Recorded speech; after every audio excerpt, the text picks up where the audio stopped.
जो बच्चे ये देखकर हिम्मत हार रहे हैं कि वक्त बहुत कम बचा है, उनके लिए मैं सिर्फ 2 लाइन कहूँगी, जो वक्त बचा है हाथों में, जो वक्त बचा है हाथों में उसे आग बना लो तुम, मंजिल खुद चलकर आएगी ऐसा जज़्बा जगा लो तुम।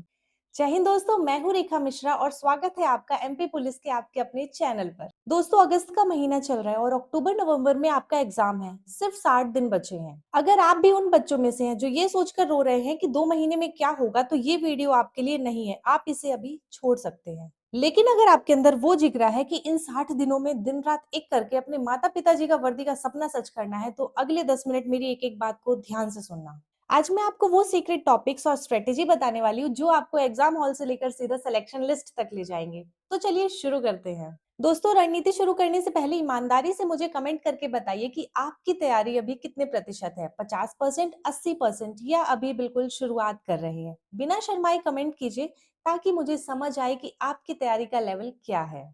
दोस्तों, अब आते हैं आज के वीडियो के सबसे बड़े और जरूरी पॉइंट पर। Negative marking. बहुत सारे बच्चे आज भी यही सोचकर बैठे हैं कि एमपी पुलिस कांस्टेबल में नेगेटिव मार्किंग नहीं होती तो 100 में से 100 तुक्का मार के आएंगे। लेकिन अपनी आंखें और कान खोल लीजिए, क्योंकि हाल ही में मध्य प्रदेश सरकार और एएसबी ने बहुत बड़ा फैसला लिया है। आपने देखा होगा, वन रक्षक, क्षेत्र रक्षक, जेल प्रहरी वाली वैकेंसी में भी 0.25 की नेगेटिव मार्किंग थी। और विभाग में चल रही चर्चाओं के अनुसार इस बार पूरी संभावना है कि मध्य प्रदेश पुलिस कांस्टेबल 2026 में नेगेटिव मार्किंग देखी जा सकती है।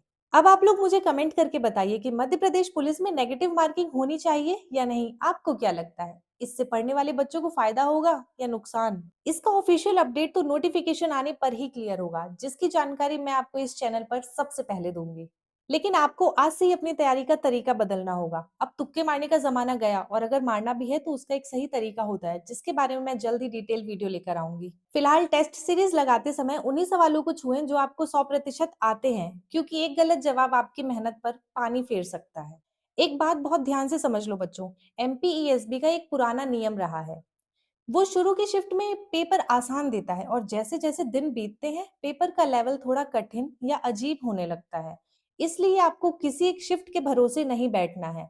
आपको अपने कॉन्सेप्ट इतने मजबूत करने हैं कि पेपर चाहे कठिन आए या आसान, आपका सिलेक्शन नहीं रुकना चाहिए। तो चलिए दोस्तों, अब बात करते हैं हमारी लिखित परीक्षा की रणनीति की। लेकिन टॉपिक नोट करने से पहले एक बात हमेशा याद रखना, किताबें कितनी भी मोटी हों, लेकिन अगर हौसला मजबूत है तो हर पन्ना छोटा लगने लगता है।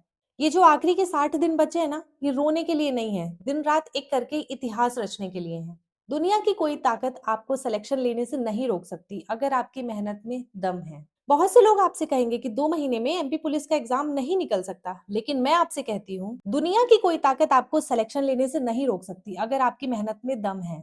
किस्मत के भरोसे बैठोगे तो उतना ही मिलेगा जितना मेहनत करने वाले छोड़ देते हैं। इसलिए अब आलस को छोड़ो, अपनी नींद कुछ दिनों के लिए भूल जाओ, क्योंकि जब आप अक्टूबर-नवंबर में एग्जाम हॉल से बाहर निकलोगे तो आपके चेहरे पर वो मुस्कान होनी चाहिए कि हाँ, इस बार वर्दी का सिलेक्शन पक्का है। तो उठाइए अपना पेन और रजिस्टर और लिखना शुरू कीजिए वो महत्वपूर्ण चैप्टर्स जो आपको इस बार कांस्टेबल बनाने वाले हैं। अगले 60 दिनों में आपको सबसे पहले इन्हीं चैप्टर्स को कंप्लीट करना है, क्योंकि व्यापम का 80% पेपर इन्हीं टॉपिक्स के इर्द-गिर्द घूमता है। सबसे पहले एक बात दिमाग में बिठा लो, अब बहुत कम समय बचा है। मोटी-मोटी किताब रटने या पूरी-पूरी किताब पढ़ने का अब समय नहीं है।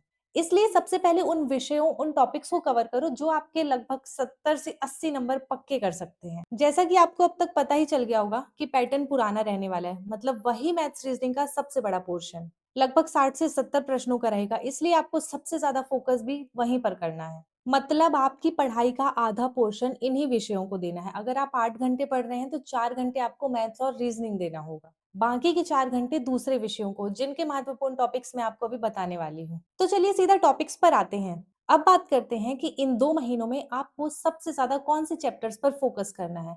पुराने पेपर के एनालिसिस के आधार पर मैंने इन्हें तैयार किया है। सबसे पहले बात करें मैथ्स की, तो लगभग 30 से 35 नंबर का पोर्शन यहीं से आता है। जिन बच्चों का मैथ्स अभी तक कंप्लीट हो चुका है वो एडवांस मैथ्स पढ़ सकते हैं, नहीं तो जितने भी अभी शुरू कर रहे हैं या रिवाइज करना शुरू कर रहे हैं उन्हें मैं यही बोलूंगी कि आप अभी अर्थमेटिक मैथ्स ही लगाइए। अर्थमेटिक का पोर्शन ज्यादा आता है, एडवांस के 1-2 क्वेश्चन ही आते हैं। अब हम इसके टॉपिक्स अगर नोट करते हैं तो सरलीकरण सबसे पहला, सिंप्लीफिकेशन और बॉडमास फॉर्मूला वाला। हर शिफ्ट में लगभग 3 से 4 सवाल आते हैं। इसमें आपको कैलकुलेशन स्पीड बढ़ाने की बहुत जरूरत होती है, क्योंकि बहुत टाइम टेकिंग, बहुत लेंथी क्वेश्चंस रहते हैं, कैलकुलेशन में ही टाइम वेस्ट हो जाता है।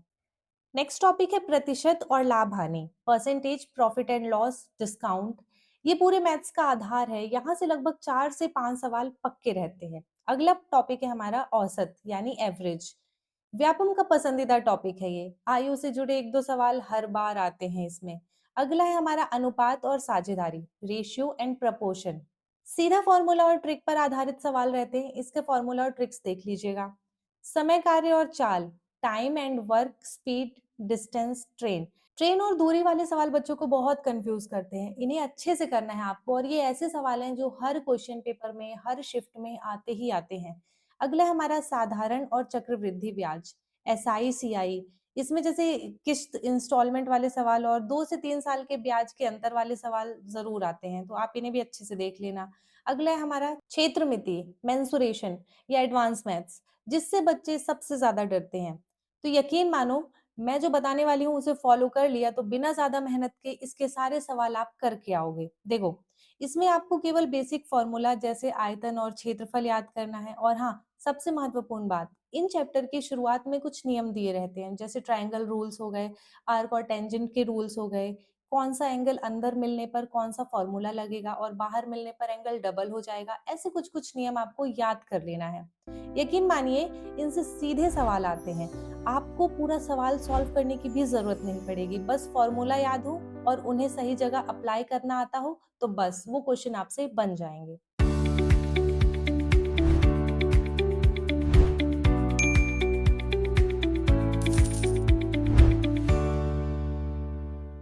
अब बात करते हैं रीजनिंग की। रीजनिंग के लगभग 30 से 35 प्रश्न आते हैं, और ये सबसे ज्यादा स्कोरिंग पार्ट है एमपी पुलिस के एग्जाम का, क्योंकि आप 30 में से 28 प्लस 28, 29, 30 नंबर पूरे पूरे ला सकते हैं अगर आपने रीजनिंग अच्छे से पढ़ ली। इसके जल्दी जल्दी इंपॉर्टेंट टॉपिक्स नोट कर लीजिए। सबसे पहला है कथन और निष्कर्ष, स्टेटमेंट एंड कंक्लूजन, जिससे 2 से 3 प्रश्न आते हैं। आपने देखा होगा कोई भी पीवाईक्यू उठाइए, सब में ये टॉपिक तो रहता ही रहता है। अगला है हमारा कोडिंग डिकोडिंग। इसके 3 से 5 सवाल आते हैं। इसमें आपको अक्षर से नंबर याद कर लेना है, जैसे ए का 1, जेड का 26 याद होना चाहिए। इससे रिलेटेड क्वेश्चंस आते हैं। अगला है एनालॉगी, समानता। इसके 3 से 4 क्वेश्चन आते हैं।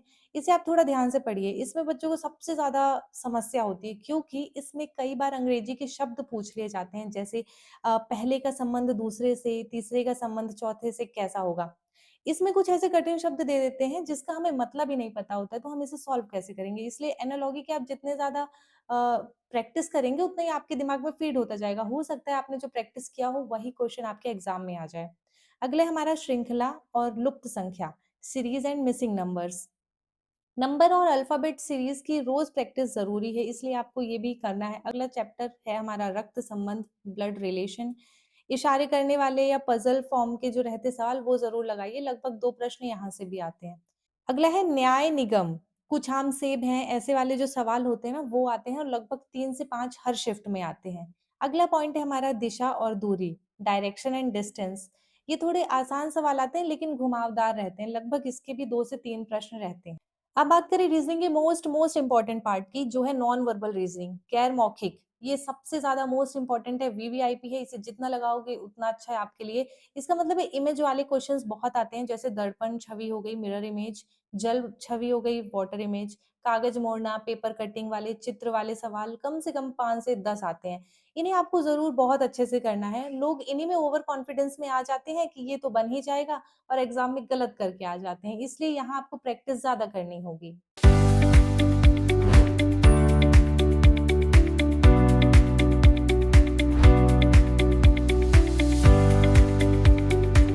अब बात करें साइंस यानी विज्ञान, लगभग 10 से 12 नंबर यहीं से आता है। अभी हाल ही में हुए पुलिस के एग्जाम को जब देखा गया, तो मैथ्स और रीजनिंग के बाद जिस विषय से सबसे ज्यादा सवाल पूछे गए थे वो था साइंस।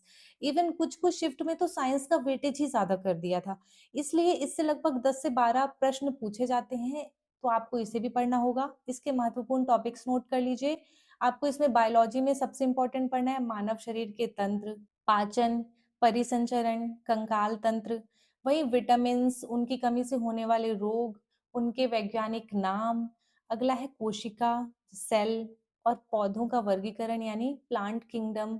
ये वाले टॉपिक्स आपको बायोलॉजी में पढ़ना है। वहीं फिजिक्स की बात करें तो फिजिक्स में जो मेन यूनिट्स होती हैं, मुख्य मात्रक, कार्य, ऊर्जा, शक्ति, प्रकाश, लेंस, मिरर, ये सारे इंपॉर्टेंट्स हैं।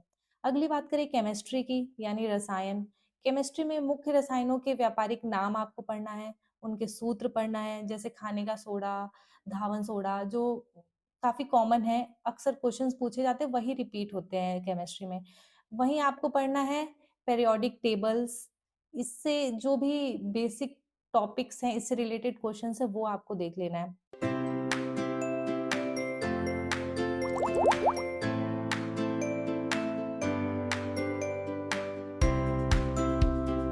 तो जैसा कि आपने देखा, सिर्फ 3 टॉपिक्स पढ़कर आप लगभग 80 से 85 नंबर कवर कर सकते हैं। इसलिए आप इन पर बहुत अच्छे से फोकस करें और जी-जान लगाकर मेहनत करें।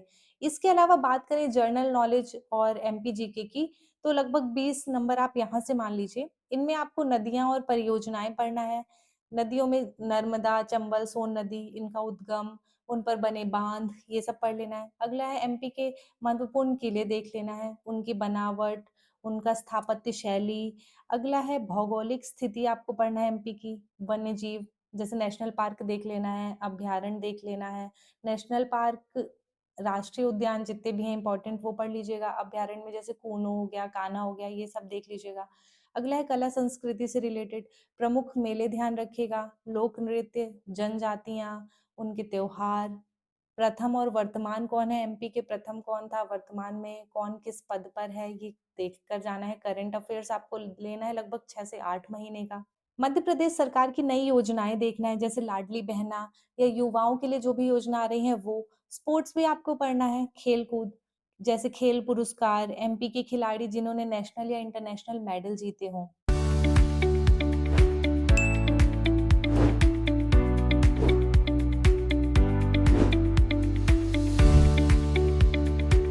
ये हो गए हमारे सारे इंपॉर्टेंट टॉपिक्स। हमारे पास लगभग 60 दिन रहेगा, उसे हम 2 पार्ट में डिवाइड करेंगे। पहले के 40 दिन जैसे अगस्त से मिड सितंबर हो गया, इसमें अपने कमजोर टॉपिक्स और कॉन्सेप्ट क्लियर करना है आपको, और चैप्टर वाइज प्रैक्टिस करना है। बाकी अगले 20 दिन में कुछ नया नहीं छूना है, सिर्फ मॉक टेस्ट लगाना है, सिर्फ रिवीजन करना है, सिर्फ पीवाईक्यू लगाना है। रेखा मैम की स्पेशल 3 प्रो टिप नोट कर लीजिए। पहली होगी हमारी मॉक टेस्ट। मॉक टेस्ट देना शुरू करो रोज। ऑनलाइन टेस्ट देने से आपका टाइम मैनेजमेंट सुधरेगा। सिर्फ टेस्ट देना जरूरी नहीं है, टेस्ट के बाद यह देखना जरूरी है कि कौन सा सवाल गलत हुआ और क्यों हुआ, और उस टॉपिक को पढ़ना भी है। हमारी अगली प्रो टिप है पिछले साल के पेपर्स पीवाईक्यू, जो मैं हर वीडियो में हमेशा आपको बताती हूँ, बहुत इंपॉर्टेंट है, वो आपको जरूर लगाना है। व्यापम क्या करता है, यानी एमपीईएसबी हमारा अक्सर अपने सवालों के जो पैटर्न है ना, वही रिपीट करते हैं, वही दोहराता है। तो पीवाईक्यू आप लगाएंगे तो आप पैटर्न को उतनी ही अच्छी तरह से समझेंगे। हमारी तीसरी प्रो टिप है फिजिकल को बिल्कुल भी हल्के में नहीं लेना है। मैंने कई सारे टॉपर्स देखे जिनके 80 प्लस 90 प्लस नंबर आते थे, पर वो रिटर्न में पास होने के बाद भी एमपी पुलिस में भर्ती नहीं हो पाई, क्योंकि उन्होंने फिजिकल को बहुत हल्के में लिया कि बाद में कर लेंगे, लेकिन बाद में कवर नहीं हो पाता, क्योंकि फाइनल मेरिट तो दोनों को ऐड करके ही बनती है। यस, मेरा एग्जाम निकल गया। काश मैंने रनिंग की तैयारी पहले कर ली होती। इसलिए आप थोड़ा बहुत ही सही, लेकिन एक्सरसाइज और रनिंग अभी से शुरू कर दीजिए। इन 60 दिनों में अगर सच में वर्दी चाहिए तो आज ही अपने फोन से इंस्टाग्राम रील्स, फेसबुक और बिना वजह के व्हाट्सएप ग्रुप को डिलीट कर दो।